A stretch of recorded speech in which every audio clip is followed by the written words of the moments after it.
바른 역사, 진실 추구.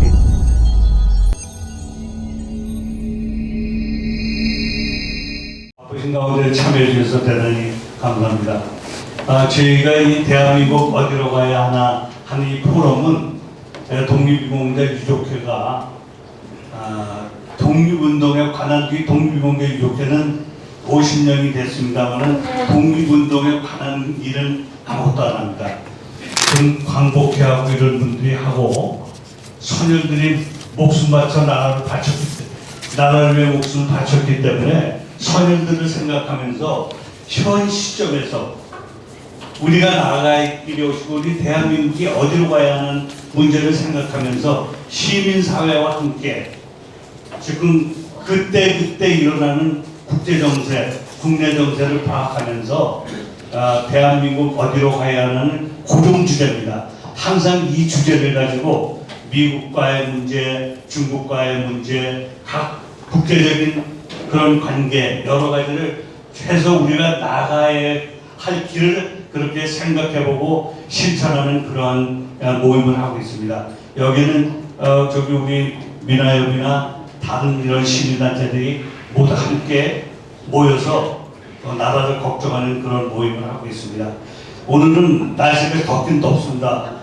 굉장히 많이 참여를 안 해주셔서 좀 그렇긴 한데요. 오늘 강의를 해주실 김평호 교수님은 아주 전문가 중에 전문가로서 오늘 미국 민주당은 왜 실패했는가를 기본 삼아서 우리 지금 현재 우리와의 미국 관계도 같이 조명해보는 그러한 일을 할 것 같습니다. 앞으로도 여러분 매달 우리가 하는 대한민국 어디로 가야 하는 포럼에 여러분들이 이달에는 무엇을 얘기해야 좋을 것 같다, 이달은 국민에게 무엇을 알려야 될까 하는 문제를 해주시면 참고 삼아서 그날의 밑에 제목을 만들도록 하겠습니다.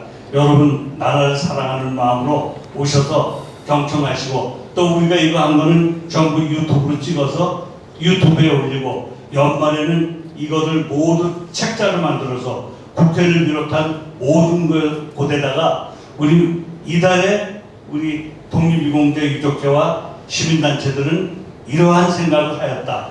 민족의 갈 길은 이거고 우리 대한민국이 어디로 가야 한다는 것을 논의한다는 것을 각 시민단체가 펼치고 하는 일을 하고 있습니다. 여러분 적극적으로 참여해서 조언해 주시고 좋은 말씀 많이 해주시면 감사하겠습니다. 고맙습니다. 방금 소개받은 김평호입니다. 너무 무거운 말씀들을 하셔서 제가 뭐라고 얘기를 시작해야 좋을지 모를 정도로 지금 긴장이 되네요.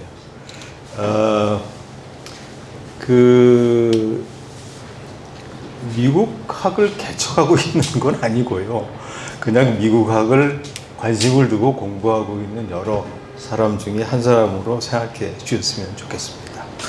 오늘 이 대한민국 아까 회장님도 말씀하셨듯이 대한민국 어디로 가야 하나는 방향을 찾기 위해서는 아닌 게 아니라 미국이 도대체 어떤 나라인가? 미국인들은 도대체 어떤 사람인가? 그거를 우리가 알 수 있는 한 최대한으로 파악을 해서 미국을 미리 미국보다 오히려 더 정확하게 미국을 이해하고 미국의 행위, 미국의 정치, 미국의 경제를 미리 내다볼 수 있어야 사실은 한국도 그에 상응하는 어떤 발걸음을 갈 수 있다. 그래서 대한민국 어디로 가야 하나 하는 큰 주제의 강의 제목으로 미국에 대한 이야기를 설정한 걸로 이해를 하고 있습니다. 그럼 미국을 안다는 게 도대체 뭐냐? 오늘 제가 두 가지 얘기를 할 텐데요. 미국을 안다는 게 도대체 뭐냐? 그것 이야기. 그럼 미국을 알려면 도대체 무엇을 어떻게 해야 되는가 하는 이야기를 미리 잠깐 해드리겠고요.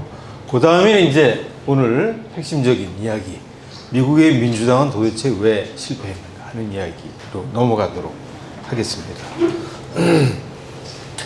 우선 우리 한국 사회가 미국에 대해서 얼마나 적어도 제가 보는 견지에서는 잘못 알고 있거나 미국에 대한 오해를, 미국의 오류를 미국의 진실인 것처럼 생각하는 몇 가지 자료들을 먼저 보여드리겠습니다. 이거는 세계 민주주의 지표 조사라고, Democracy Perception Index라는 곳인데요. 이건 이제 덴마크에 본부를 두고 있는 니라라는 이름이에요. 저 니라라는 이름은 무엇을 꿰매서 무엇을 만들어내다, 그런 뜻입니다. 그러니까 단순히 여론조사만 하는 게 아니고 그 여론조사 결과를 가지고 무엇인가 행동 플랜도 짜고 그런 일을 하는 차원에서 이름이 니라라는 인도어에서 따왔다고 하더군요. 그 기관에서 2019년부터 전 세계 곳곳에 뭐 엘리트부터 보통 사람들에 이르기까지 조금 올려주세요. 목소리. 네.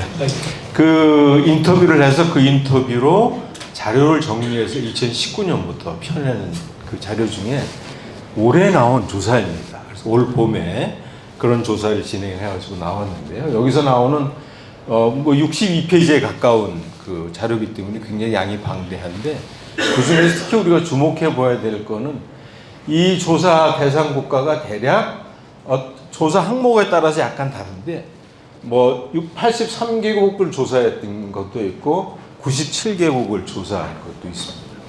첫 번째, 이 미국과 중국에 대한 각 세계 각국 사람들의 태도를 조사한 건데요. 미국의 호감도를 가지고 있는 나라는 딱 이 5나라입니다. 놀라운 수치 아닌가요? 전 세계 조사 대상국 83개국 중에 미국을 호감을 가지십니까? 중국에 더 호감을 가지십니까? 그럼 미국의 호감을 더 가지고 있습니다 라고 답한 사람이 더 많은 나라는 83개 중에 대만, 우크라이나, 이스라엘, 일본, 한국, 딱 5나라입니다. 놀라운 수치지요, 사실은. 그리고 이게 2026년에 한정된 자료는 아닙니다. 한국인들이 대미 선호도 여론조사를 하면 늘 세계 10위 안에 들어갑니다. 사실 5위 안에 들어간다고 봐야 돼요. 이스라엘, 폴란드, 일본, 한국, 뭐 대만. 늘 그 미국을 선호하는 가장 압도적인 국가들 중에 하나입니다. 그 다음에 더 놀라운 그 자료는 이 97개국 중에 당신네 나라에 미군이 주둔하는 걸 찬성하십니까? 라는 물음에 찬성합니다 라고 답한 나라는 딱 4나라입니다. 이스라엘, 폴란드, 푸에르토리코, 한국. 딱 4나라만 우리나라에 미군이 주둔해도 좋습니다. 이게 사실은 일탈적인, 예외적인 결과가 아니고 2019년도부터 거의 유사한 패턴으로 나오는, 이게 우리 사회가 가지고 있는 미국에 대한 태도, 인식을 보여주는 아주 중요한 자료 중에 하나입니다. 물론 이와 다른 자료도 있습니다. 예를 들면 이 각국의 이 각국 사람들의 태도에 대한 조사, 어떤 외국에 대한, 이를테면 사우스 코리아나 미국에 대해서 45%만 긍정적이고 55% 부정적이고 이런 조사도 있어요. 근데 이런 조사는 저 퓨 리서치 센터라는 미국에 있는 굉장히 유명한 여론조사 기관 중에 하나인데요. 거기에서 올해 조사한 건데, 저거는 미국에 거주하고 있는 한국인, 예를 들면 미국에 거주하고 있는 뭐 일본인, 미국에 거주하고 있는 중국인 등을 대상으로 조사했을 때는 여기에 살고 있는 사람들과는 조금 다른 결과가 나오기는 합니다. 그러나 하여튼 한국에 살고 있는 사람들의 기본적인 태도는 이런 것이죠. 놀라운 수치입니다. 생각해 보면. 이런 것들을 일러서 제가 이름 붙이기를 오직 예수라는 용어에 빗대서 우리 사회를 포획하고 있는 여러 가지 정신적인 태도, 사고방식, 이데올로기 이런 것 중에 특히 미국에 관해서 우리가 가지고 있는 거의 종교적인 그것을 이름하여 제가 오직 미국 이데올로기라고 붙였습니다. 오직 예수에 빗대서 그런 거에 포획되어 있는 거죠. 사실은 엘리트부터 일반 대중까지, 주류는 친미, 또는 뭐 심지어는 숙미라고까지 해요. 그게 주류를 차지하고 있는 나라가 대한민국입니다. 이 자리에 계신 분들은 그렇지는 않겠습니다만 이 자리에 계신 분들은 소수인 거죠, 사실은 대한민국에서. 그래서 이런 오직 미국 이데올로기에 하면 사람들의 판단의 기준이 미국에 있습니다.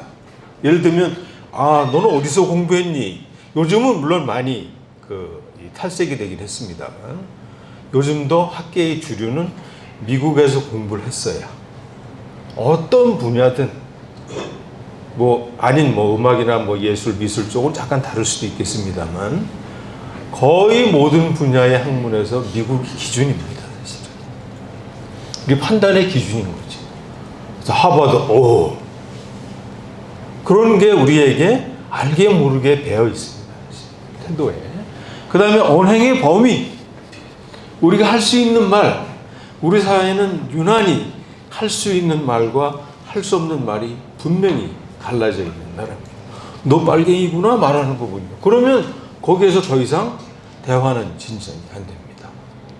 말하려는 사람도 무섭고 그를 협박하는 사람도 사실은 본인도 무섭습니다. 그런 언행의 기준도 없어. 범위 중에서 특히 미국을 함부로 비판할 수 없습니다. 특히 일테면 얼마 전에 정동영 장관이 무슨 핵과 관련한 어떤 정보를 얘기했을 때 대한민국 정부 또는 야당이나 이런 쪽에서 발칵 뒤집혀가지고 국가 기밀을 누설했다는 식으로 사실은 미국에 대해서 뭔가 비판적인 이야기를 사실상 금해져 있는 그런 게 오직 미국 이데올로기의 또 다른 산물인 거죠. 또 하나는 사회의 방향도 따라서 경제도 안보도 외교도 모두 다 기본적으로는 미국에 집중되어 있습니다.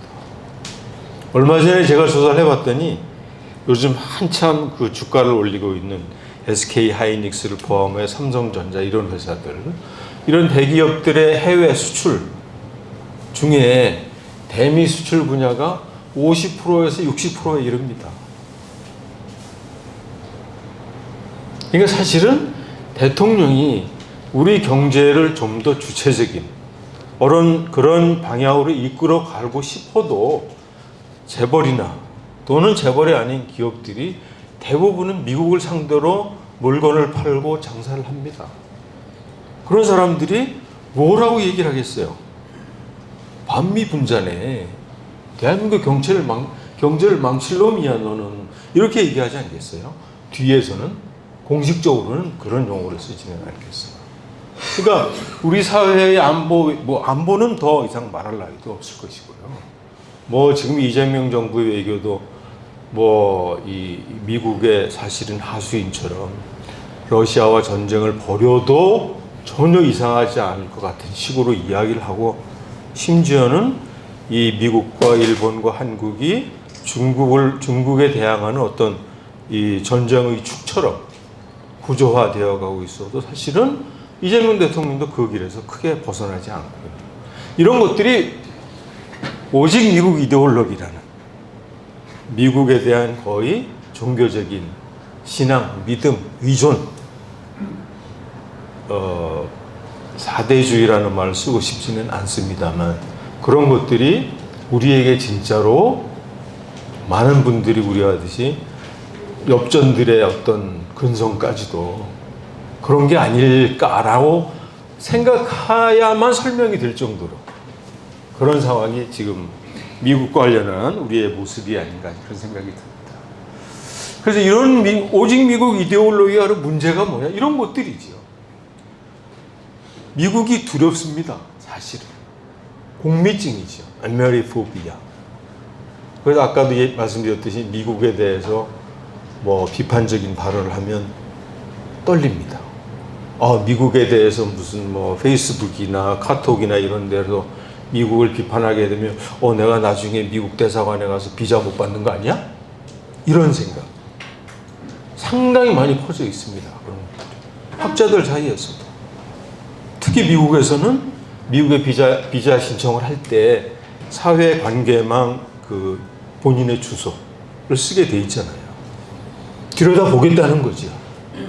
그래서 이놈이 비자 신청했는데 얘가 좀 이상한데 어디 한번 페이스북에서 무슨 말 하고 있나 볼까? 딱 봐서 이게 아주 반미주의자 계열일 것 같은데 그러면 비자가 안 나오지 않을까? 사실은 나오는데 그래도 우리는 겁나는 거지. 그거야 미국 대사관 직원 마음대로니까요. 그런 게 알게 모르게 우리 몸에 배어 있습니다. 공미증. 그것뿐인가요? 아까도 이 얘기, 미국을 사랑하는 그 반대 이면에는 러시아나 조선, 북한이나 중국을 혐오하고 증오하는 정서.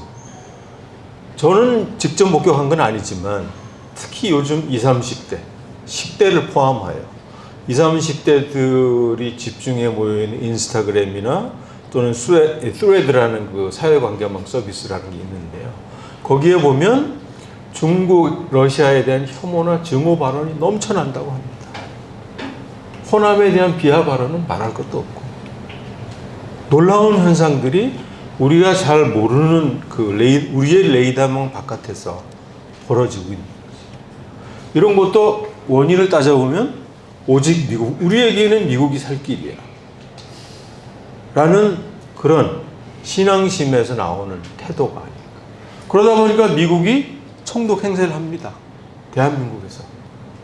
그래서 심지어 지금 그 이재명 정부에서 안보실장하는 유성락 씨를 일컬어서 미국의 한반도 파견관이라는 별명도 지어준 사람이 있습니다. 그래서 미국이 어떤 식으로 총독 행세를 하나 이런 겁니다. 예를 들면 호남 반도체 산업단지를 조성하겠다는 정부 발표가 나자마자 바로 그 다음날 트럼프 정부에서 호남 반도체가 뭐냐? 미국에 져라. 그랬더니 바로 그 다음날 SK 최태원 씨가 미국에 이런 나라입니다. 우리나라가. 경제적인 판단에 따라서 미국이 어차피 반도체의 가장 최고의 수요지이니까 거기에서 공장을 지어서 신속하게 반도체를 공급하겠다는 어떤 경제적인 논리도 설 수 있겠지요. 그러나 그런 일들이 진행되어 가는 과정은 이런 것들입니다. 이게 미국 놈들은 원래 약탈나는 놈들이야. 미국 놈들은 강도야. 미국 놈들은 도둑놈들이야. 미국 놈들은 제국주의 놈들이야. 라는 것에 더해서 우리가 가지고 있는 미국에 대한 거의 신앙에 가까운 친미적, 순미적 이데올로기. 이 결과물이 바로 이렇게. 그러니까 트럼프 정부에서 저렇게 발언할 수 있는 그런 자세를 우리 대한민국 사람들이 스스로 만들어주고 있는 것이라고도 할 수 있습니다. 그럼 이런 그런데도 우리나라에서 미국을 좀 공부해야 되겠다, 미국을 알아야 되겠다라는 노력들이 없는 건 아닙니다. 예를 들면 다극화 포럼이라는 포럼이 작년 2024년에 생겼는데요. 미국을 중심에서 놓고 이야기하지 말고 미국은 곧 아까 이내경 선생님도 말씀하셨듯이 여러 강대국 중에 하나로 그 위치가 떨어질 수밖에 없다. 그것이 미국의 제자리다. 즉 다극의 시대가 오고 있다. 미국의 패권 시대에서 다극의 시대로 전환되고 있다. 그럼 그 미국 중심적 사고를 벗어나서 세계의 지정학적인, 지경학적인 변화를 이해하려면 다극화라는 이 주제로 공부를 하는 게 중요하다는 저는 이런 노력들이 있긴 있습니다. 그러나 그거보다 더 중요하게 우리가 깊이 생각해야 될 것은 이건 이제 전문가들의 모임이라면 사실은 우리나라의 더 크게 말하면 중고 대학교 이런 쪽에 아예 미국에 대한 어떤 필수 과목 같은 것을 세계 근대사 같은 것을 이 필수 과목으로 선정해서 오랫동안 미국에 대한 교육을 시켜야 되는데 그걸 미국에서 이미 하고 있습니다. 사실은 미국학이라는 제목으로 벌써 역사도 100여 년 됐어요. 그러니까 1차 대전 지나고 미국이 대공황의 시대를 겪으면서 미국 사람들이 질문한 거죠. 야, 이게 도대체 뭐냐? 우리는 미국이라는 나라가 늘 앞서 나아가는 개척의 나라, 성공의 나라, 어떤 경제적인 군사적인 막강한 나라로 나가는 줄 알았더니 이게 아니구나. 도대체 뭐가 잘못된 거냐. 그래서 미국을 다시 탐구하는 거죠. 우리가 한국학중앙연구원 같은 단체가 이런 역할을 하듯이 미국은 이미 100여 년 전에 이런 학문을 정립하고 이렇게 공부를 하고 있습니다. 미국의 역사, 미국의 정치, 미국의 문화, 미국의 예술, 미국의 사회 이런 것들을 주제로 미국의 정체성, 그 다음에 미국이 나아갈 길을 꾸준히 연구하는 학문들을 해오고 있습니다. 이런 것들을 우리나라도 당연히 해야 되죠. 왜? 사실상 대한민국은 해방 이후 미국의 속국이니까요. 그거를 지나친 표현이라고 나무라실 수도 있겠으며 사실은 미국 속국이잖아요. 약간의 자율적인 어떤 공간이 있을 뿐이지. 그런데 우리나라의 미국학은 고작 이런 수준입니다. 한 20년 전부터 시작해가지고 이렇게 있어요. 독립국이지만 사실 미국이 식민지인데 정작 미국이 중요하다고 말로는 누구나 외치면서도 미국을 정말로 공부해 보겠다는 사람은 없는 거지요. 제가 대학교를 다니면서 미국 역사를 공부해야 되겠다 굳게 맘먹은 게 제가 대학 74년도에 입학해서 81년도에 졸업을 했는데요. 그때 미국사에 관해서 얘기하는 사람 딱 한 사람 있었습니다. 우리나라에. 지금도 살아계신 분은 다 아실 것 같습니다. 여러분들. 그 유명한 김동길 교수. 망명대의 행보를 말년에 인생을 망가뜨린 분 중에 하나지만 그 사람이 유일하게 미국사에 관해서 미국사를 전공한 한국 사람으로 한 시대를 풍미했었어요. 사실은 우스꽝스러운 거지. 근데 그게 우리의 잘못인 거죠. 사실은. 미국에 대해서 그렇게 중요하다고 다 했지만 실제 그런 그에 맞게 공부를 해본 적은 없는 거지. 그래서 미국을 안다는 건 뭐냐. 책을 읽고 이런 것도 있지만 좀 더 체계적으로 한국판 미국학을 아까 그 수준에서 훨씬 더 한 단계 진전시켜서 더욱 확대 심화해가는 장기적이고 체계적인 노력. 그렇게 해야 미국이 강할 때, 미국이 약할 때, 또는 앞으로 미국이 여러 다극화 속의 세계로 갈 때 우리가 그 미국을 어떻게 대할 것인가 하는데 비교적 정제되어 있는 내용 있고 수준을 갖춘 그리고 미국도 우리의 논리에 꼼짝하지 못하는 그런 논리를 개발할 수 있는 거죠. 그게 저는 미국을 안다는 것 뜻이라고 생각을 합니다.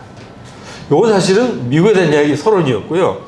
오늘 이제 그 주제 미국 민주당의 실패 하는 거를 본격적으로 이야기를 해보도록 하겠습니다.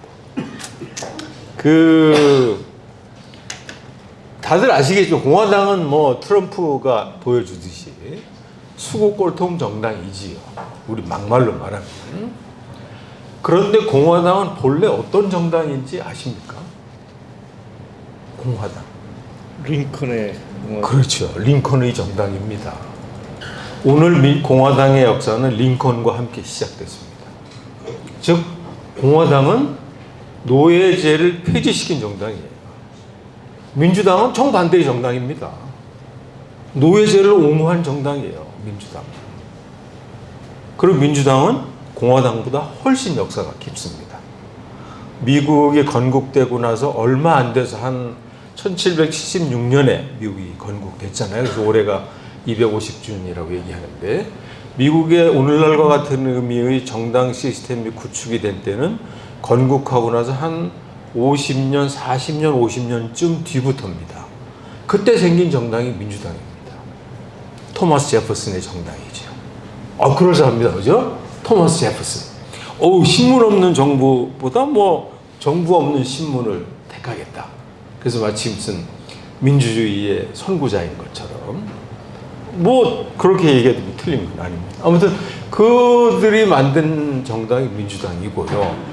민주당은 처음부터는 그 연방정부, 강력한 중앙정부 시스템은 필히 독재 체제로 갈 우려가 있으니 우리는 강력한 연방 정부를 수립하는 게 아니라 주 정부들을 각자 강력하게 세우고 연방 정부는 느슨한 합의체 정도로 운영하는 것을 기조로 했던 그 정치 조직이에요. 그래서 이들이 나중에 남북 전쟁에서 공화당과 붙어서 전쟁을 하면서 그 전쟁의 이름이 우리는 통칭 남북 전쟁으로 알고 있지만 사실 남부의 사람들 그리고 그 당시의 민주당은 각 주들 간의 전쟁이라고 불렀어요. 그러니까 각 주 중에 노예제를 찬성하는 주 대 노예제를 반대하는 주들 간의 전쟁이라고 부릅니다. 미국에서는 특히 남부에서는. 그러니까 그만큼 각 주는 사실은 독립국가 수준의 강력한 체제를 구축하고 그것이 느슨한 연합체로 되어야 미국이라는 나라의 민주주의가 지켜진다. 그런 생각으로 출발한 정당이고 그런 의미에서 미국의 민주주의가 민주주의 제도로서 가장 오래된 나라가 미국이다.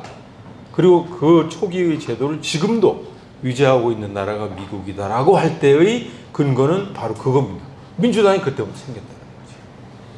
그러나 공화당은 아까도 말씀드렸듯이 노예제를 철폐한 당시로서는 가장 급진적이고 가장 진보적인 정부였던 거지.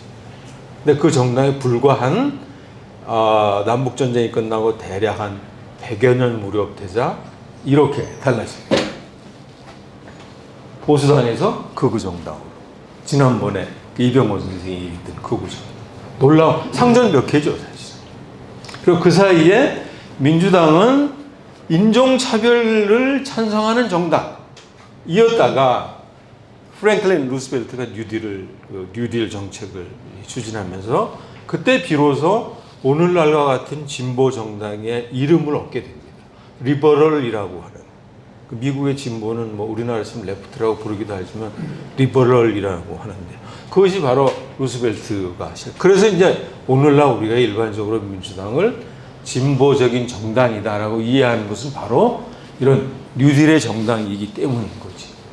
그래서 사실은 뉴딜을 이 루스벨트가 추진할 때도 특히 남부 출신의 민주당 의원, 남부 출신은 대략 한 1980년대 레이건이 대통령할 무렵까지 남부는 사실은 대통령은 설령 레이건을 뽑았을지 모르지만 국회의원들, 연방 하원의원, 연방 상원의원은 모두 다 거의 90%는 민주당 사람들을 뽑았어요. 그때까지도. 왜? 남부 사람들일 때 공화당은 노예를 해방시킨 반역자들입니다.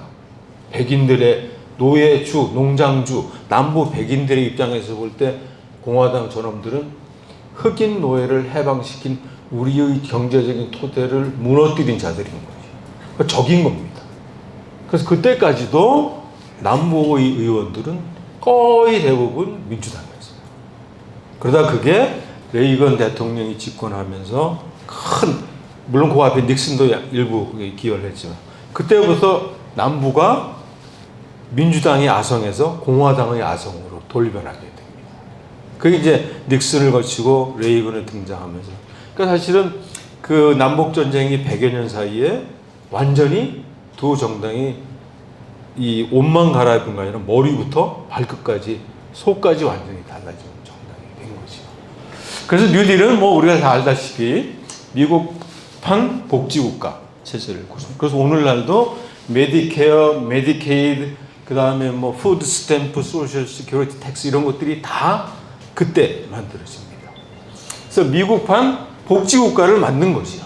그 정당이 민주당입니다. 그때도 민주당 의원들은 이 루스벨트를 잡아먹지 못해서 안달을 했었어요. 그래서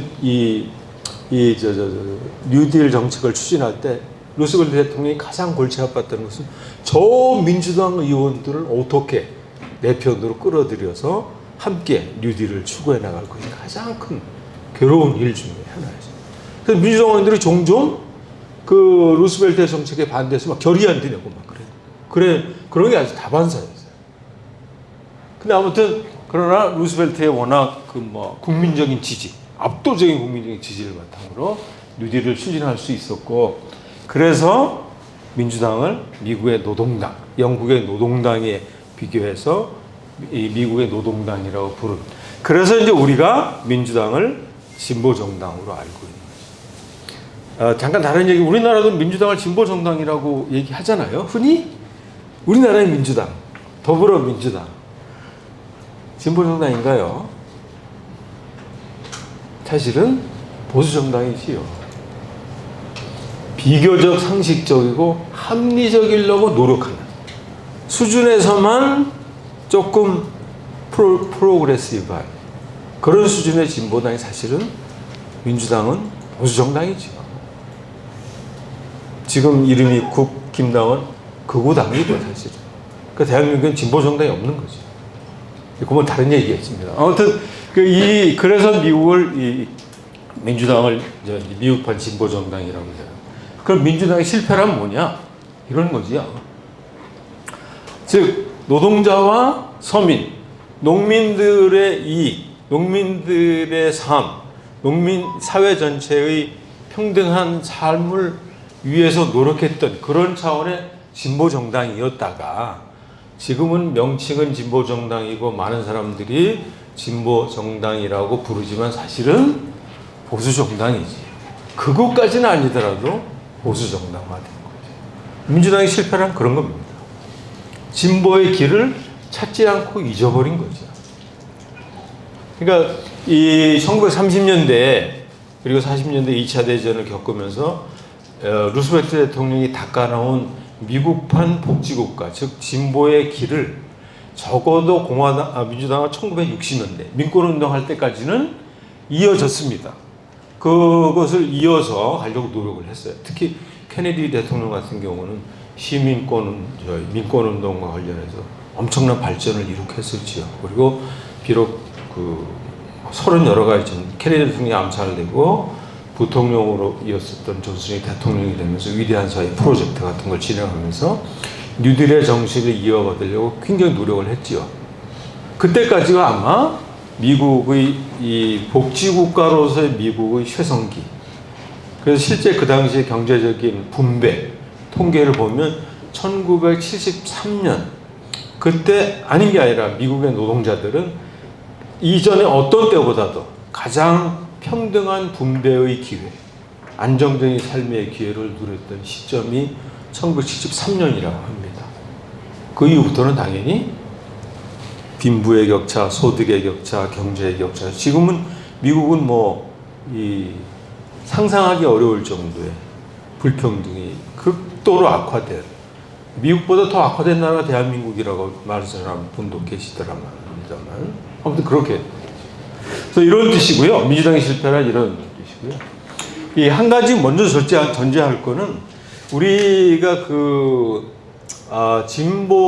진보가 추구해야 할 중요한 가치 중에 하나가 평화다.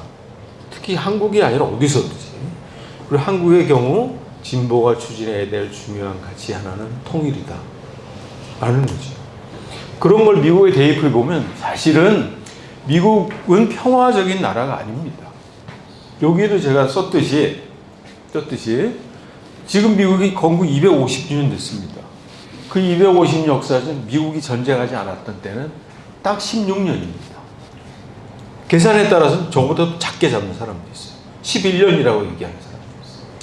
그러니까 250년 동안 건국된 나라 중에 220년 가까이, 230년 가까이 어떤 식으로든 전쟁을 해온 나라가 미국입니다.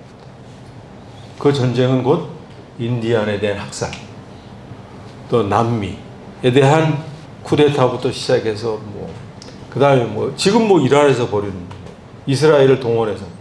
그러니까 그래서 민주당이든 공화당이든 사실은 진보든 보수든 미국은 결코 평화를 추구하지 않습니다. 갈수록 더 심화되고 있지. 최근에 중요한 이유 중에 하나는 아이젠하워 대통령이 얘기했던 군산복합제. 미국의 경제의 중요한 부분이 무기 생산에서 팔아먹는 그게 미국 경제의 중요한 부분 중에 하나입니다. 그런 것들이 작용하면서 미국은 세계 평화를 결코 추구하지 않습니다. 그건 민주당이든 공화당이든 마찬가지일 거고요. 그 다음에 60년대까지 아까 말씀드렸듯이 60년대까지 이어지는 뉴딜의 미국이 그 핵심에는 사실은 노동운동이 있었는데 노동운동이 이 60년대 들어가는 여러 진보운동 중에 하나, 그때 뭐 뉴레프트라는 이름으로 반전, 평화, 뭐 환경 이런 운동 중으로 쭉 돌아가면서 사실은 진보운동 조직들이 갈라지게 됩니다. 여러 가지로, 여러 분야로, 다른 분야로. 그러면서 이 평화에 대한 운동이 약화되게 되고요. 사실은 2차 대전 후에 그 루스벨트 대통령이 구상했던 유엔은 당연히 물론 전쟁이 없는 세계를 위한 국제적인 기구의 구상이었죠. 그러나 우리가 잘 알다시피 루스벨트는 일찍 심장마비로 돌아가시고 그 이후에 냉전 시대가 이어지면서 미국의 소위 거대 전략, 미국의 국가 전략, 미국의 이 미래 전략은 자 2차 대전의 승리를 통해서 세계 유일의 승자로 우뚝 선 우리나라. 미국은 이 패권을 유지해야 한다. 왜? 미국의 패권적 질서가 곧 세계의 평화와 자유, 민주주의를 확보할 수 있는 질서이기 때문에. 우리도 지금까지 그렇게 생각하고 있지요, 사실은. 미국이 잡아야, 그나마 자유롭고, 그나마 민주주의적이고, 그나마 무슨 질서 있는 세계가. 공산주의 저놈들은 적화야역에 사로잡힙니다. 그런 식의 선전과 함께 이런 그 미국의 패권주의라는 거대 전략은 그 당시에 이미 지금부터 80여 년 전에 이미 미국이 가지고 있었던 거예요. 그 이후에 미국의 패권주의 확대는 오늘날 트럼프에 이르기까지 전혀 달라지지 않고 있습니다. 물론 거대한 도전들이 있죠. 이란에도 졌으니까요. 근데 아무튼 졌다고 해서 미국이 그 전략을 포기한 것은 아닙니다. 졌으니까 오히려 더 심지어는 핵폭탄을 이용해서라도 그런 생각까지 하고 있는 나라가 미국이라는 나라죠. 그러니까 이 오늘날에도 미국의 국가 전략은 전혀 달라지지 않았다는 걸 알아야 되는 거겠고요. 그 이유를 말씀드린 이유는 미국은 공화당보다 민주당이 좀 낫지 않겠어? 한국의 입장에서는 그렇지 않다는 거예요. 민주당이 되면 한반도에 평화가 갈까? 민주당이 오면 한반도에 통일의 분위기가 조성이 될까? 그렇지 않다는 거예요. 우리 역설적으로 북한하고 대화하려고 노력하는 사람은 누굽니까? 중국하고 대화의 물꼬를 튼 사람은 닉슨입니다. 그럼 이 북한하고 열심히 노력하려고 대하는 사람은 참으로 우습고 슬프게도 트럼프라는 사람 아닙니까? 기가 막힌 노릇이죠. 그래서 아무튼 그러니까 이런 것들은 기본적으로 미국이 가지고 있는 나라에 대한 쓸데없는 기대를 버려야 된다. 그런 것을 미리 말씀드리는 거고요. 그러니까 미국이 좀 이 진보라고 해서 우리에게 평화와 통일과 한반도의 문제의 어떤 긴장 완화 같은 걸 그렇지 않습니다. 그런 생각은 심지어 미국 사람들도 동의합니다. 미국이 중에 과반수 이상의 미국 사람들이 미국을 지 맘대로 하는 나라다라고 생각해요. 그러니까 다른 나라가 어떻게 생각하는지, 다른 나라의 이해관계에는 관심이 없다. 즉 자기 나라가 세계의 위협이 되고 있다. 미국인들 스스로도 인정합니다. 그 맨 앞에 보여드렸던 그 니라 인덱스 있잖아요. 그 세계 민주주의. 거기에도 이런 내용이 나옵니다. 미국이 세계에서 세계 평화의 가장 큰 위협적인 존재가 되고 있다. 이거 세계인들도 동의하는 부분이에요. 물론 미군을 주둔을 찬성하고 여전히 미국을 선호하시는 나라도 있지만 대부분의 경우는 이렇습니다. 이거는 이제 아까 그 니라 그 데이터 중에 하나인데요. 그래서 세계인들이 그러면 가장 좋아하는 나라부터 쭉 순위를 매긴 겁니다. 마지막 꼴찌가 이스라엘, 그 바로 위에가 조선, 그 바로 위에가 아프가니스탄, 그 다음이 미국입니다. 그러니까 이 68개국 중에 이 선호도 랭킹을 줘봐라 그랬더니 1위가 아마 스위스인가 극도로 기억합니다. 쭉 했더니 미국은 전 세계에서 64번째. 최악의 나라는 이스라엘입니다. 심지어 조선, 즉 북한보다 훨씬 더 이 혐오의 강도가, 즉 비판의 강도가 높은 이렇게. 그러니까 이 미국에 대한 잘못된 기대 미리부터 버려야 된다. 사실은. 그 다음에 그러면 미국 민주당이 진보정이 아니면 증거를 대봐라.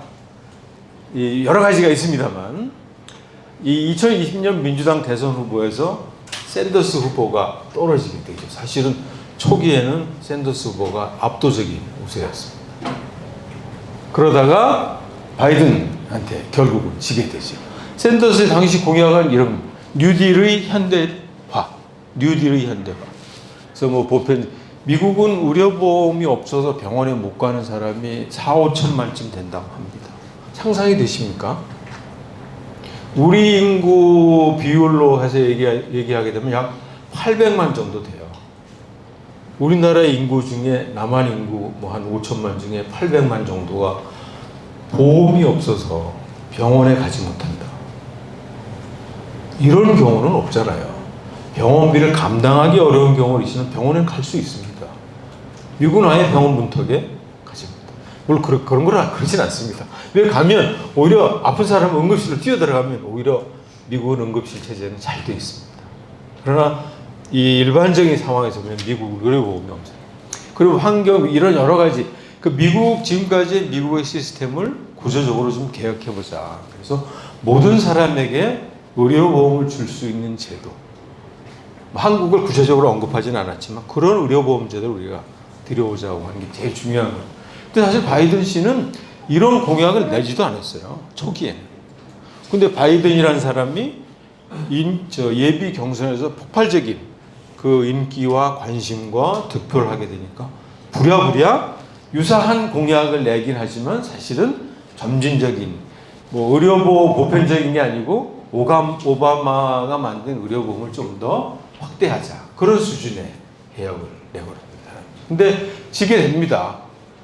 특히 이건 좀 구체적인 얘기가 돼 좀 관심이 떨어질 수 있겠는데요.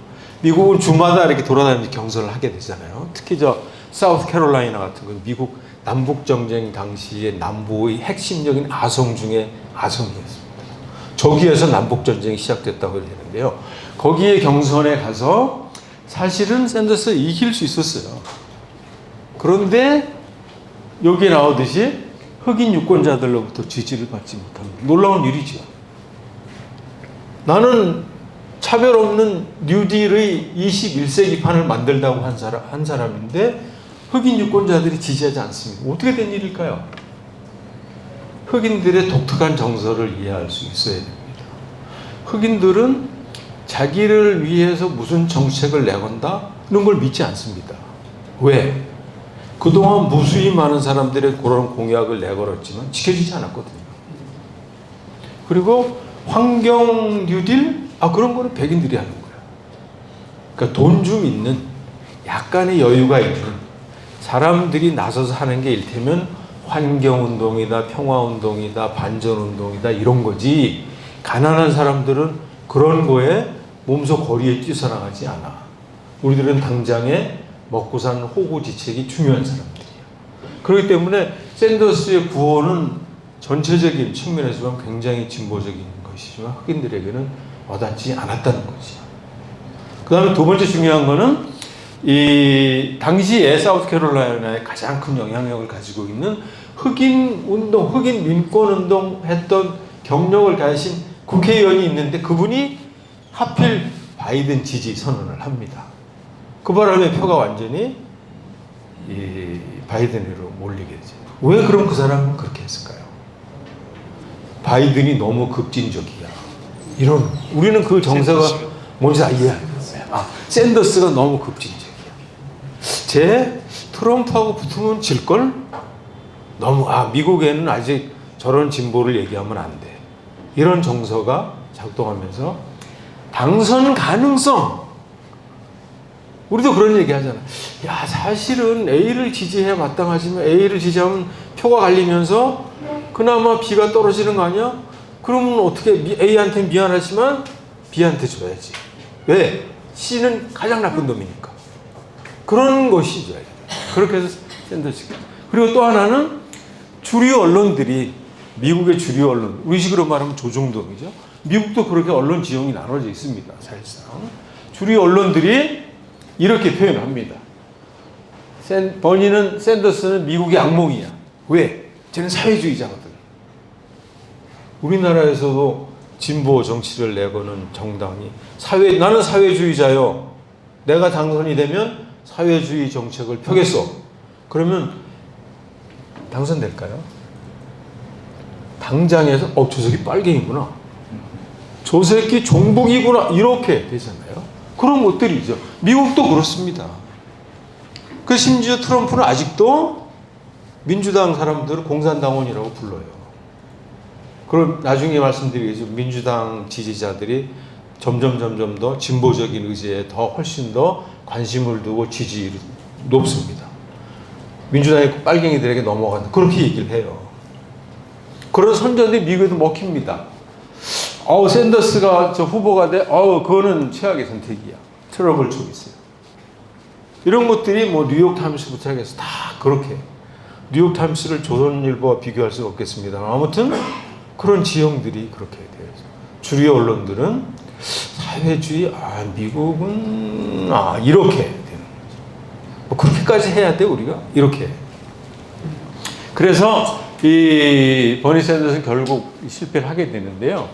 사실은 나중에 이제 말씀드리겠지만 버니 샌더스의 주장, 그의 공약, 사실은 보통 사람들은 가장 지지도가 높은 정책이자 공약이기도 합니다. 그래서 이런 제목이 나오는 거죠. 샌더스가 진 거는 이념 때문이 아니야. 그간에서 공약 때문이 아니고 사실은 민주당 지도부 역시 샌더스를 달가워하지 않는 거죠. 왜? 민주당의 지도부는 그런 표현이 있습니다. 클린턴 머신이라는 게 있는데요. 그걸 한번 우리식으로 얘기하면 이 클린턴계, 클린턴파 이래쯤 됩니다. 클린턴이 간지가 한참 됐는데도 아직도 사실은 이 샌더스는 2016년에도 돌풍을 일으키면서 경선에 뛰지요. 결국 집니다. 힐러리 클린턴한테 지게 되지요. 그때도 민주당 지도부는 힐러리를 지원했습니다. 2020년에도 민주당의 지도부는 바이든을 지원했습니다. 조직적으로 당이 개입을 해서 이 경선 선거 구도를 바꿔버린 거예요. 그래서 샌더스는 결국 실패하게 됩니다만 이념이나 정치, 나중에 그래서 샌더스는 최근에 민주당의 가장 중요한 이 블록 중에 하나인 민주사회주의파의 선도주자로 중심적인 인물로 다시 떠오르게 됩니다. 그래서 근데 샌더스가 떨어졌기 때문에 민주당이 보수당이다. 그게 아니고요. 얘기는 그래서 당선이 위해 바이든이 공약을 지켰나? 최저임금 올린다고 했습니다. 15불로 옮긴다고 안 했습니다.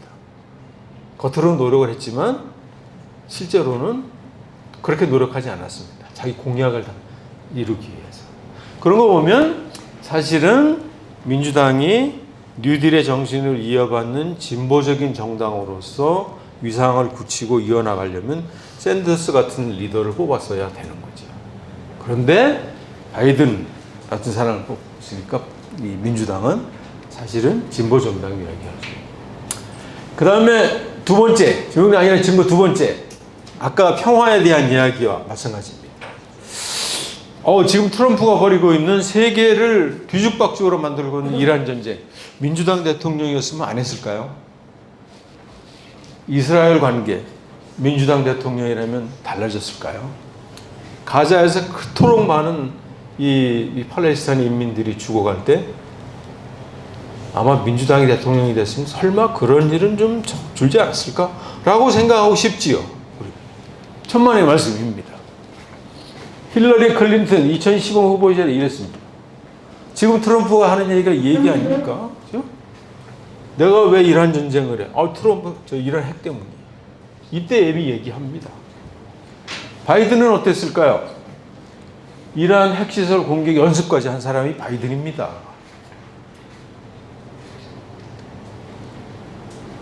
실제로 연습까지 했어요. 실제로 이란 공습 연습까지. 이스라엘 군하고 합동으로. 바이든 정부 시절에. 그래서 더 중요한 질문은 지금 트럼프가 오바마가 간신히 만들어 놓은 이란 핵 협약이라는 게 있습니다. 트럼프가 그걸 걷어찼어요. 자기가 걷어차고 자기가 그 발등에 자기 발을 찍고 있는 거나 마찬가지죠. 그래서 바이든이 정부가 들어섰을 때 왜 rejoin, 그러니까 이란과 핵 협약 왜 바이든 당신 안 들어갔냐? 바이든이 이렇게 얘기를 합니다. 아이, 이란 애들이 말이야. 그 사이에 핵을 좀 만든 것 같아. 이렇게 얘기를 합니다. 그러니까 사실은 이 민주당 대통령이 된다고 그래서 이 평화가 오고 무슨 뭐 전쟁이 절대 그렇지 않다는 것이고요. 이스라엘 친구는 트럼프뿐 아니라 사실은 바이든이 이렇게 얘기합니다. 이스라엘이 없어? 그러면 우리가 만들어서라도 이스라엘을 세우지. 그래서 미국의 이익을 지키지라고 얘기한 사람이 바이든입니다. 그러니까 민주당 대통령이면 트럼프보다는 좀 낫지 않았을까? 민주당 대통령이라면 가자의 그 무수한 인민들의 비참하고 무자비한 학살을 막을 수 있지 않았을까? 천만의 말씀이에요. 여기 그 얘기하잖아요. 그래서 이 샌더스 의원이 중심이 돼서 이스라엘 무기 좀 그만 팔자 이제 우리 결의안을 제출합니다. 민주당 의원 45명 중 32명 무슨 소리야? 이스라엘은 우리의 혈맹이야. 우리식으로 말하면 철통 같은 미이 동맹 이렇습니다. 공화당은 뭐 당연히 저는 반대하지만 이 가자를 학살하고 있는 이스라엘에 미국의 무기를 보내지 말자, 팔지 말자는 결의안에 상원의원 45명 중에 32명이 반대합니다.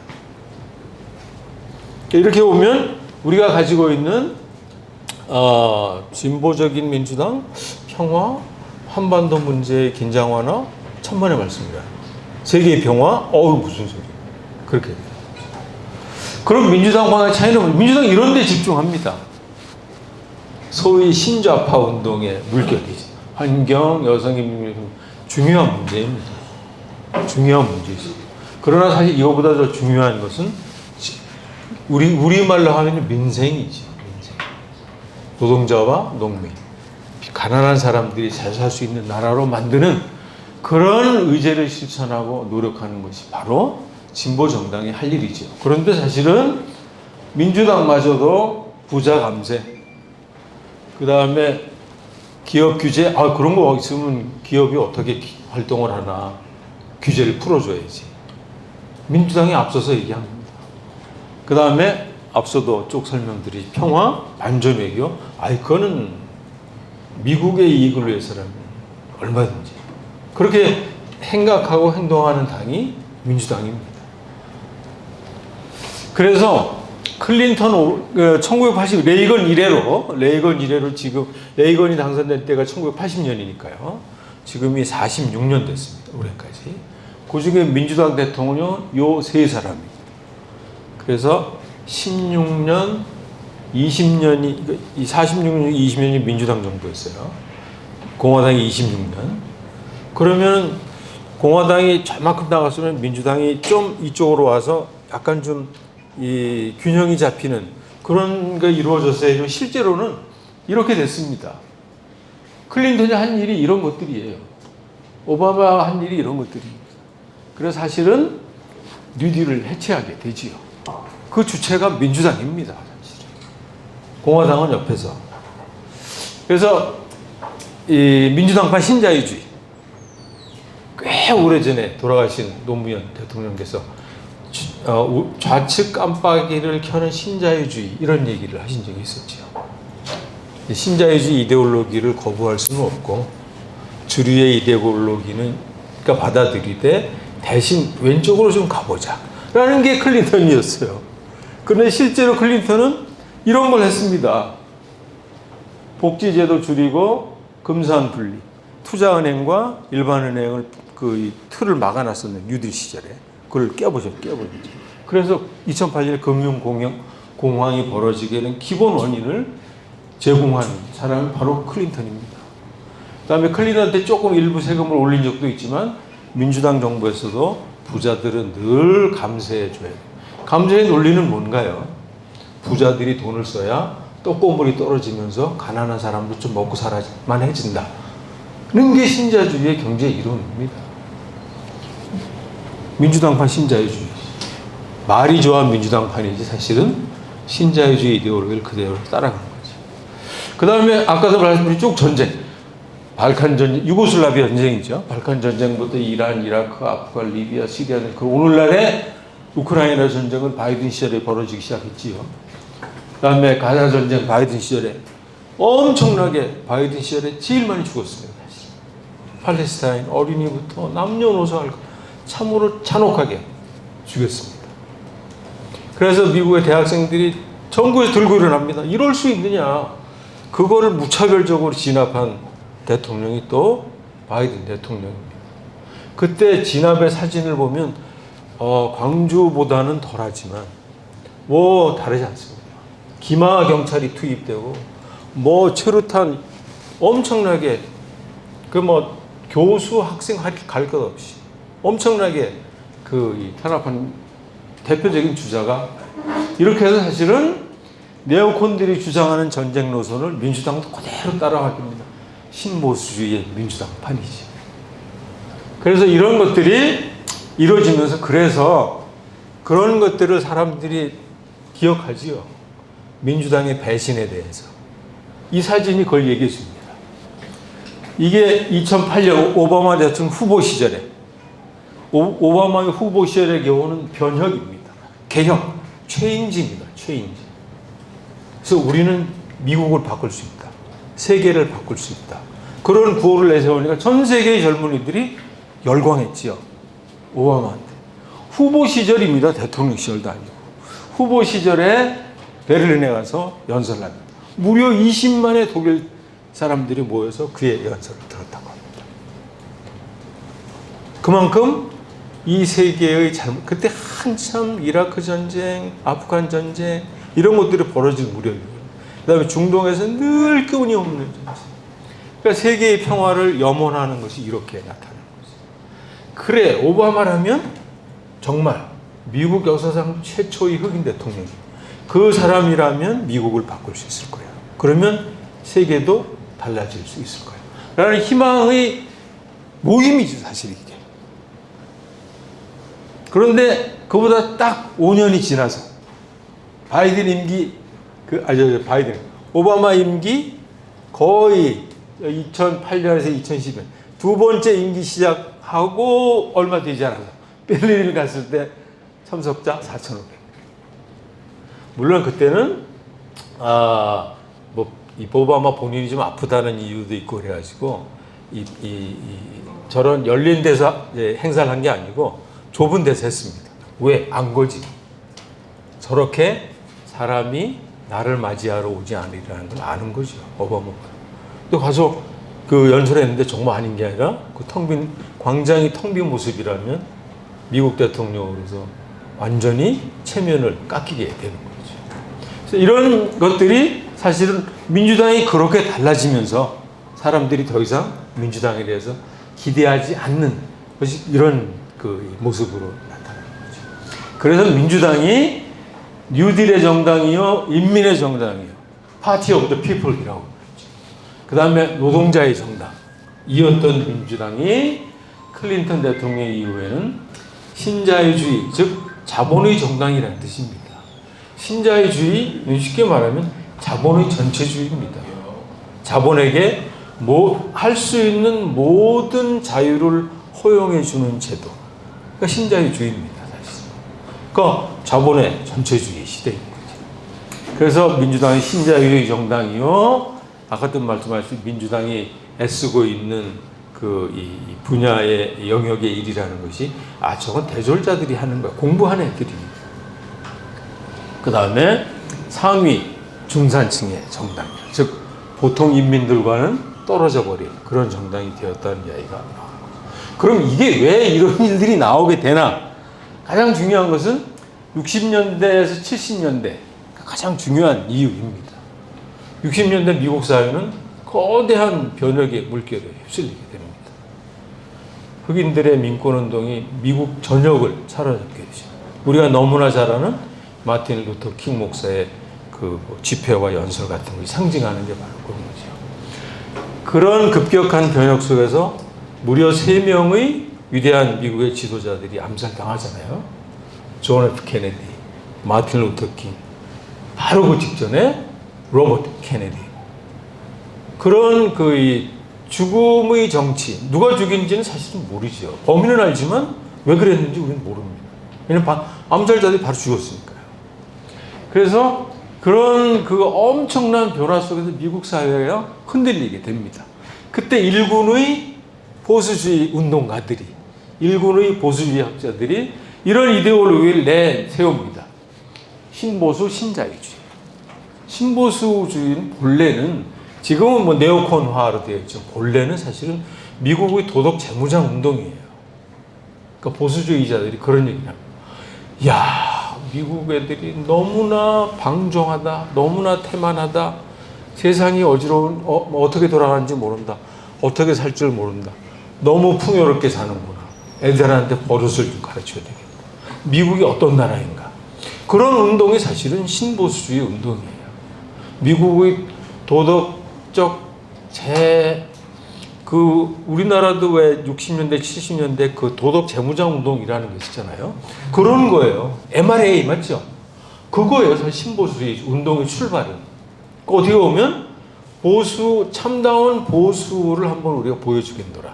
그런 차원에서 시작된 게 신보수주의 운동이지만 사실은 그거는 금방 물려나게 되고, 신보수주의? 그럼 지금까지 미국 사회를 흔들어왔던 좌파들을 몰아내자는 운동으로 변하게 되죠. 그러면서 반공주의가 느닷없이 최고의 구호로 등장하게 됩니다. 신보수. 그게 곧 전쟁 노선으로 이어지게 되는 거고요.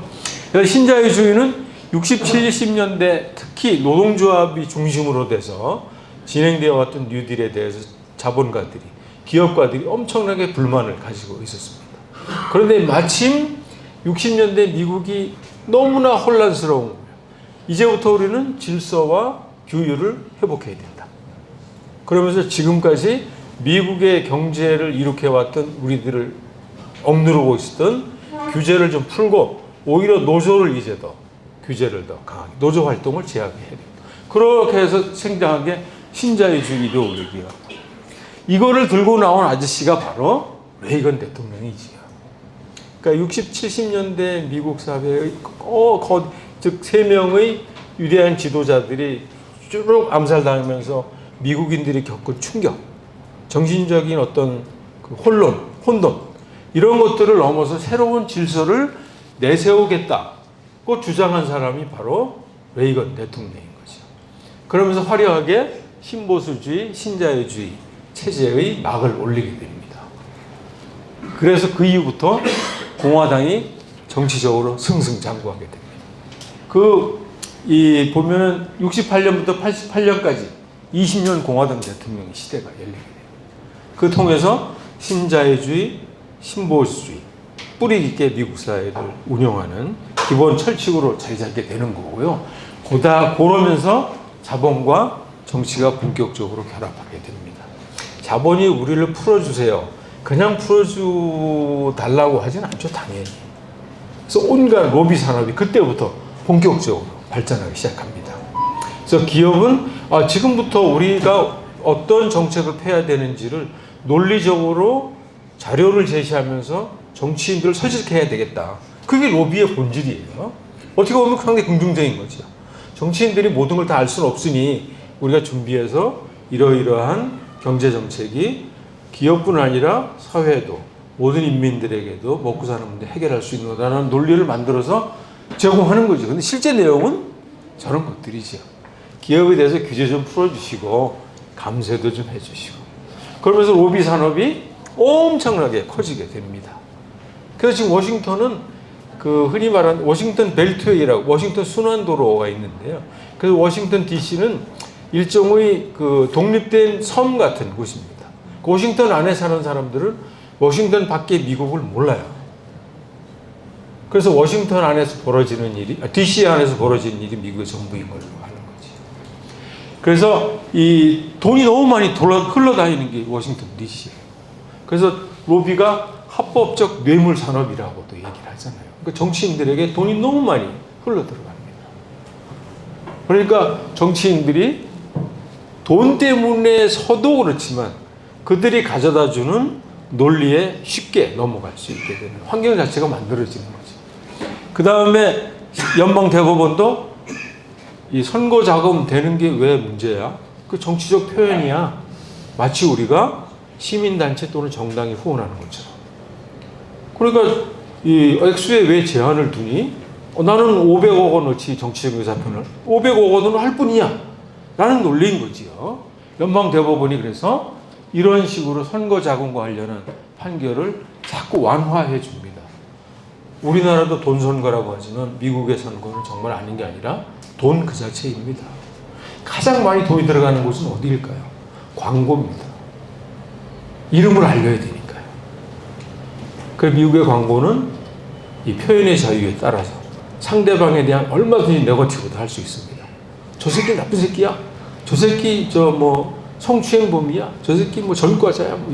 거침없이 막 나올 수 있게 됩니다. 그런 것들이 다 정치적 표현의 자유로 허용되면서 그게 다 돈. 그래서 지금은 죽었지만 맥케인 의원 같은 경우는 비교적 양심적인 공화당 의원이지만 그래서 그 사람이 선거 공영제를 만들자. 다른 나라들처럼. 그래서 국회의원들이 돈을 쓰지 않도록 대통령이 돈을 쓰지 않는 선거. 그래서 선거 기금을 어떻게 공식적으로 공적으로 관리하는 식으로 선거제도를 바꿔보자고 노력하지만 당연히 안 되지요. 왜? 속된 말로 하면 이미 돈 맛을 봤으니까요.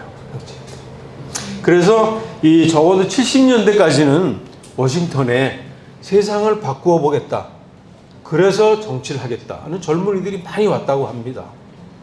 그래서 진보적인 의제를 내고는 의원들의 자원봉사되어서 거기서 정치를 배우고 정책을 만드는 방법을 배우고 논리를 세우는 법을 배우는. 그 실제로 그런 의원들도 꽤 있었다고 합니다. 누구의 로비나 무슨 설득에도 굴하지 않고 금융산업, 국방산업, 이런 부패 이런 것들을 과감하게 파헤친 의원들이 있었다고 해요. 근데 70년대, 80년대 신보수 신자유주의 시대가 들어서면서 정치의 모습은 점점 돈이 규정하는. 그래서 지금 워싱턴에 오는 젊은이들도 부자가 되기 위해서 온다고 합니다. 실제로 그만큼 워싱턴 DC에는 돈이 차고도 넘친다고 합니다. 그 돈이 어디서 나오겠어요, 사실은. 세금 낸 사람들이 또는 소비자들이 낸 돈이 있는 거지. 그래서 이런 맥락 속에서 민주당도 사실은 그 파도에 어떻게 제대로 대응을 못한 거지요. 그래서 클린턴 시절에 민주당에서 내부에 연구소를 만듭니다. 어떻게 우리가 집권 전략을 짤 것이며 새로운 민주당은 어디로 나가야 할 것인가 집권 전략을 짜지만 신보수주의, 신자유주의 이데올로기 이상의 대안을 내지 못합니다. 그 이름하여 제3의 길이라는 게 결국은 신자유주의의 영국판, 신자유주의의 미국판 이름에 그러니까 신자유주의 이데올로기인데 이름만 그렇게 바꿨을 뿐이에요. 그러니까 그런 새로운 길을 내지 못하고 그 파도에 그냥 휩쓸려 버리면서 민주당은 진보정당으로서의 색깔, 진보정당으로서의 노선을 잃고 실패한 정당으로 떨어지게 된 거죠. 그럼 앞으로 민주당 가능성이 없는 집단일까? 결론부터 미리 말씀드리면 가능성이 없는 집단이다. 전적으로 100%는 아니다. 10%, 20% 정도의 가능성이 있다고 봅니다. 우선 민주당은 이렇게 대체로 나누어집니다. 일반적으로 진보파 45%, 온건파 45%. 나머지 사회주의자들이 일부. 그럼 진보파와 사회주의자는 뭐가 다를까요? 사회주의가 아닌 진보. 그러니까 보다 합리적인 보수주의자들보다는 합리적인. 최저임금도 원래 이 최저임금 계산하고 등등 하면 미국도 한 27달러가 돼야 돼. 그게 기본선입니다, 미국에. 우리 돈으로 환산하면 약 한 3만 원, 3만 5천, 4만 원 사이 되겠죠. 이번에는 1,500원인가 이렇게 결정되었다고 하대요. 그 정도가 돼야 미국의 최저임금, 그나마 생활비, 최저생활이 보장되는 수준이라고 합니다. 그런데 지금 7.25불이에요, 미국도. 그러니까 지금 환율로 따져도 우리나라보다 결코 높지 않습니다. 한 얼마 되는 거예요? 2만 원 정도 되나요? 2만 1,500원 곱하기 7.15하면 10,000원이네요. 얼마 안 되네. 비슷한 아직도 그래요. 7.25불이. 물론 뉴욕이나 캘리포니아 같은 데 15불입니다. 그러니까 진보파는 27불은 안 되고 한 12불 정도면 어때? 이런 수준의 그 프로그레시브라는 거고요. 이 민주사회주의파는 나중에 다시 더 말씀드립니다. 그보다 훨씬 더 나가 있는 사람들이에요. 그래서 이렇기 때문에 민주당의 진보파는 진정한 진보파라고 하기도 어려워요. 이스라엘 지원하자 그러면 지원해 줍니다. 얼마 전에 이 진보파에 속한 민주당 의원이 이 이스라엘을 방문했어요. 팔레스타인 쪽을 방문했습니다. 그래가지고 이스라엘 그 동네 사는 이스라엘 주민들한테 잡힙니다. 의원이. 몇 시간을 잡혀 있어요. 간신히 미국 영사관이 연락해서 이스라엘 경찰이 와서 비로소 미국의 연방 하원 의원이 그렇게 당합니다. 이스라엘에. 미국 우리말로 옮기면 이스라엘 개척민이죠. 세틀러라고 부릅니다. 거기에 사실 팔레스타인 땅을 뺏어가는 놈들, 강도들인 거죠. 그 실상을 보기 위해서 미국 연방 하원이 갑니다. 갔는데 그 이스라엘 그 소위 개척민이라고 너 뭐야 이 새끼야. 그걸 잡아둡니다. 그래서 무슨 짓을 했는지는 모르지요. 아무튼 그런 일까지 당한 그 의원이 미국에 와서 뭐라고 할까요? 이스라엘 그래도 자기 방어를 위해서 무기를 지원해 줘야 됩니다라고 얘기합니다. 기가 막힌 일이지요. 그게 아까 얘기한 민주당 프로그레시브들의 그 태도예요. 겉으로는 막 이스라엘 비난하고 실제로는 이스라엘. 근데 적어도 민주사회주의파는 그런 정도는 아니라는 거죠. 그럼 민주당의 10%의 가능성은 어디에 있냐? 바로 민주사회주의파라는 거예요. 사회주의자들입니다. 미국판 사회주의자.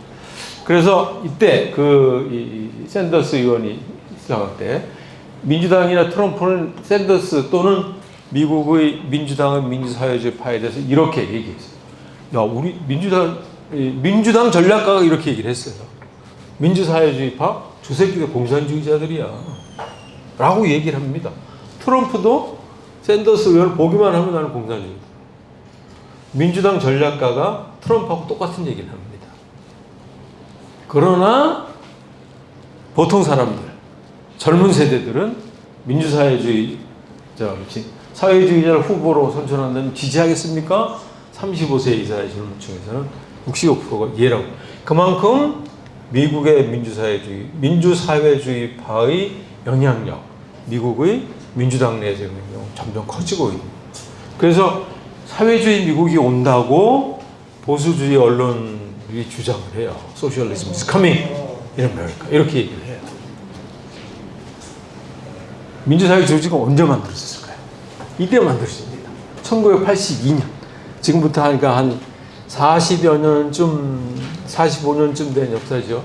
그 사실 이 사람들은 60년대 미국 사회를 뒤흔들었던 거대한 변화의 주역들이 그 60년대의 우리 혁명적인 운동을 계승하려면 무엇을 해야 할 것인가를 고민한 결과 그들이 찾은 답이 미국을 개혁하고 미국을 정말 많은 보통의 인민들이 살 수 있는 나라로 만드는 길은 민주사회주의적인 개혁뿐이다. 사실은 민주당이 이런 길을 찾아냈어야 되는 거죠. 레이건에 패하고 80년대 연패, 정치적인 연패를 겪으면서 민주당이 찾아야 될 길은 이런 길이었던 거지. 근데 정작 당은 이 길을 찾지 못하고 그러자 젊은이들과 뜻을 같이 하는 일부 정치인들이 합들어서 이 민주사회주의 조직을 결성하게 되고 지금은 꾸준히 성장하는 끈질긴 조직으로 살아남아서 지금은 이런 오마이갓이라는 뜻입니다. 아니 드디어 사회주의가 그래서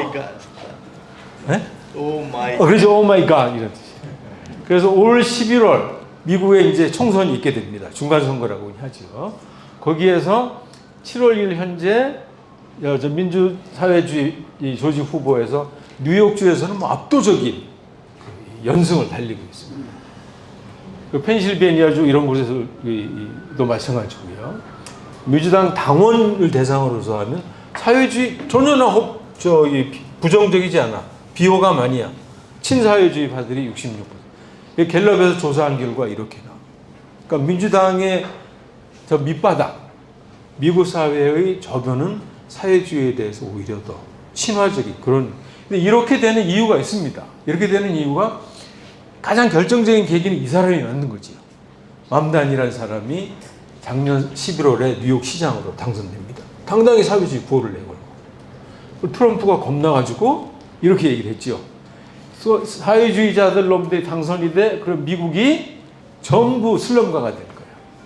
미국의 도시는 다 망해버릴 거야. 이렇게 얘기를 했어요. 근데 웬걸 맘단이 시장에 당선된 이유, 이 월세도 동결됐을 뿐 아니라 우리나라에서 월세를 동결한다고 어떤 일이 벌어질까요? 서울시는 월세 동결한다. 그 다음에 살인사건. 뉴욕시 역사상 최대로. 그러니까 민주사회주의파 친구들이 단순히 구호와 이념에 익숙한 것뿐 아니라 실제의 실천적인 역량을 구축하고 있다는 거예요. 그게 40년 민주사회주의 노력이 거둔 결실입니다. 그러니까 그렇게 정말 그 각고의 노력과 긴 시간을 투자한 노력의 결과가 이렇게 나타나게 되는 거죠. 그래서 이런 기사도 나옵니다. 영국 신문에. 민주사회주의들이 이겨. 왜? 그 사람들이 getting stuff done. 일을 할 줄 알아. 그러니까 그 사람들이 시장이 되니까 시가 달라지는 거예요. 시의 분위기가 달라져요. 그래서 아까 그 얘기한 뉴욕시 아파트 월세 동결서 무슨 뜻이냐면은 모든 아파트가 그렇다는 건 아니고요. 미국에는 우리 서울과 달리 여러 종류의 시가 규제할 수 있는 아파트들이 있는데요. 우리식으로 말하면 아마 공영주택, 임대주택 뭐 이런 것들인 걸로 생각이 됩니다. 그런 주택의 월세를 뉴욕시에서 정합니다. 이건 뭐 100여 년도 넘는 역사를 가지고 있는 거죠. 그래서 이번에 얼마 전에 회의를 해가지고 7대1 투표를 해서 월세 2년 동결. 왜? 미국의 도시에 사는 특히 젊은 세대들이 원하는 것은 무슨 뭐 거창한 사회주의 구호가 아니고 내 아이들을 키우는 비용을 적절하게 들어갈 수 있는 수준이었으면 좋겠다. 그리고 내가 살 수 있는 집이 너무 비싸지 않았으면 좋겠다. 우리말로 하면 정확한 의미에서 민생이지. 그런 것을 이 사회주의 계열의 시장들은 정확히 파악해서 그것을 집행할 줄 안다는 뜻이에요. 그래서 저 맨 왼쪽에 있는 사람은 워싱턴 DC의 시장으로 당선될 것을 확정된 사람이에요. 그러면은 워싱턴 저 맨 오른쪽에 있는 분은 시애틀 시의 시장입니다. 작년 11월에 당선돼. 그리고 올해 11월에서 LA에서도 민주사회주의파 시장이 당선된 가능성이 90%가 넘는다고 합니다. 그러면 동부의 뉴욕, 수도인 워싱턴, 서부의 LA에 이르기까지 민주사회주의파의 젊은 정치인들이 돌풍을 일으키는 거죠. 그러니까 이런 것들이 이를테면 이제 미국의 가능성을 엿볼 수 있는 하나의 중요한 흐름이라고 생각이 되고요. 그것이 미국의 민주당을 바꿀 수 있는 중요한 어떤 물꼬가 되지 않을까도 생각해 봅니다. 그러나 민주사회주의파는 돌풍이지 모든 걸 쓸어버릴 수 있는 끈질긴 바람이 되기에는 아직은 역부족입니다. 그리고 이번 11월에 이 중간선거가 민주당의 승리가 예상이 되지만 사실은 중간선거는 거의 예외 없이 집권당이 패배하게 되어 있습니다. 그게 미국 역사의 관행이에요. 그래서 중간선거에서는 당연히 민주당이 이기겠지만 사실은 그러나 그 차이도 압도적인 차이가 아니고 뭐 고작 해야 10에서 20석 사이 이런 되지 않은 게 일반적인 예상입니다. 그렇기 때문에 민주당의 승리가 지금 막가파 트럼프 미국을 바꿀 수 있을까요? 뭐 그렇지 않을 것 같습니다. 제 생각에는. 평화가 올까요? 그렇지 않을 것 같습니다. 왜? 대통령은 사실은 의회 무시하고 대통령의 명령으로 통치할 수 있는 나라입니다. 행정명령이라는 게 그런 거지. 그러니까 트럼프는 얼마든지 자기 마음대로 할 수 있는 이 권한이 있는 상태. 그 다음에 이 민사파가 돌풍을 일으키고 있지만 민주당의 기존 주류, 그다음에 주류의 노선은 아마 28년 대선 총선에서도 달라지기 어려울 겁니다. 지금과 같은 추세라면. 그러면 미국의 미래는 어떻게 되는 걸까요? 이걸 마지막으로 말씀드리면서 제 강연을 마치도록 하겠습니다. 어느 쪽이 되든 누가 당선이 되든 누가 의회 다수당이 되든 지금 같은 극단적 대립의 정치 전선은 달라지지 않을 겁니다. 오히려 더 강화될 수 있을 겁니다. 그러니까 뭐 민주당이 더 많으면 이 법안도 통과되고 등등등 할 수 있겠지만 그것이 실제로 힘을 가진 법안으로 집행될 것인가, 사회의 질서가 온건하게 잡힐 것인가는 굉장히 어려운 일이라. 불안정은 계속 진행된다는 얘기죠. 그래서 이 대내적인 경제 불평등, 민생과 국가 채무, 정부적 지금 미국을 괴롭히고 있는 문제들은 해결되지 않을 겁니다.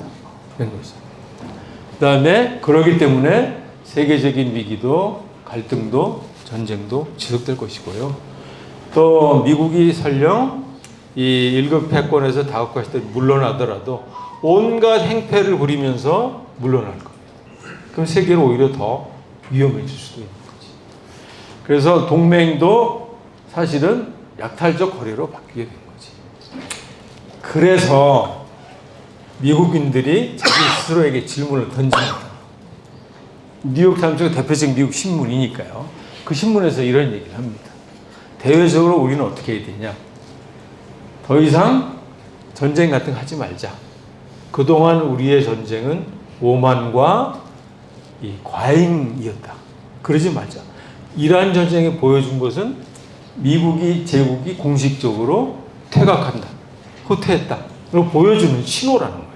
그리고 그걸 받아서 이 미국은 더 이상 이 오만과 과잉의 이 길을 벗어나서 이 보다 냉정한 상황 판단을 하는 나라로 들어가야 된다. 대내적으로는 지금 미국이 이런 여러 가지 도대체 무엇이 사실이고 무엇이 가짜이고 무엇이 진짜인지 무엇이 트럼프는 하루가 다르게 거짓말을 하는 사람이잖아요. 하루에도 수십 번 하는 사람이에요. 그러니까 사람들이 도대체 뭐가 진실인지 알 수 없게 만든 그게 그 사람의 전략이에요, 사실. 그게 사실은 사회를 더 혼란스럽고 어지럽게 만드는 거지. 이거를 해결해야 된다. 그런 게 뉴욕타임스가 미국의 미래를 위해서는 중요한 과제의 일부. 두 번째는 트럼프가 선거에 졌다고 그래서 막 의사당 쳐들어가가지고 쿠데타 일으키려고 했듯이. 그러지 말. 그러면 안 된다는 거지. 세 번째는 미국 사회를 갉아먹는 부의 불평등.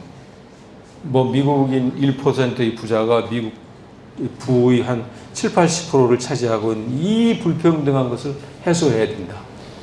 그 다음에 미국의 인종차별주의, 뿌리 깊은 인종차별주의. 뭐 트럼프가 그 아이스 경찰들을 동원해가지고 심지어 쏴 죽이기도 하잖아요. 그런 인종주의 문제. 그 다음에 미래를 대비하는 기후위기 문제를 이런 것들로 미국이 해결해야 된다. 그 얘기합니다. 미국 사람들 스스로. 근데 아까도 말씀드렸듯이 미국이 이걸 할 수 있을까요? 못합니다. 문제는. 대외적인 전쟁을 피할 수 있을까요? 트럼프가 지금 물러날 수 있을까요? 못 물러납니다. 부의 불평등 문제를 해결할 수 있을까요? 민주당 대통령이 들어서 해결 못합니다. 국가 채무 문제 해결할 수 있을까? 해결 못합니다. 인종주의 문제 해결할 수 있을까요? 못합니다. 미국은 애초부터 두 가지의 아이디어 이상이 각축전을 벌여온 나라라고 얘기하는 사람이 있어요. 하나는 인종주의 국가, 하나는 시민민주주의 국가. 그 두 아이디어가 끊임없이 결투를 벌인 나라가 미국이라는 거죠. 그러나 늘 결정적일 때는 인종주의 국가가 승리하게 됩니다. 60년대 흑인 민권운동이 놀라운 승리를 거둘 수 있었던 것은 사실은 깨어있는 사람들의 시민들이 이 물결과 같은 운동이 있었기 때문에 가능했었던 거지. 트럼프가 들어서면 삽시간에 그게 완전히 없었던 일이 되는 것처럼 미국의 인종주의 문제는 쉽게 해결될 수 없습니다. 그러면 남는 건 뭘까요? 미국은 어떻게 되는 걸까요? 뭘 어떻게 되겠습니까? 결론적으로 말하면 망한다는 거지. 19세기, 제가 지난번 토론회 때 그런 얘기를 했었는데요. 19세기 제국주의 파도가 몰려옵니다.